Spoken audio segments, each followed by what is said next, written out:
ГСП онлайн. Городские новости сейчас. 27 ноября Ухтинское ГИБДД начало профилактическую акцию «Пешеход и водитель».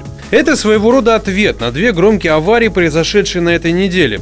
Вечером 25 ноября по проспекту Ленина Форд насмерть сбил 77-летнюю женщину прямо на пешеходном переходе. Против водителя возбуждено уголовное дело. На следующий день в районе кладбища поселка Шудаяк сбили мужчину, который выходил из автобуса. Пострадавший был доставлен в больницу. Чтобы предупредить аварии с участием пешеходов в будущем, ГИБДД планирует ряд мероприятий.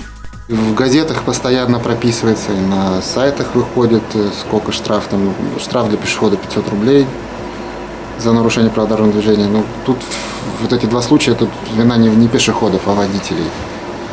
За вот то, что водители нарушают правила проезда пешеходных переходов, им грозит штраф до 1500 рублей. Акция «Пешеход и дорога» пройдет с 27 ноября по 5 декабря. В этот период сотрудники ГИБДД будут вести более активное патрулирование дорог, особенно в часы пик, и уделят максимальное внимание правам пешеходов. Параллельно стартует еще одно профилактическое мероприятие – автопоиск.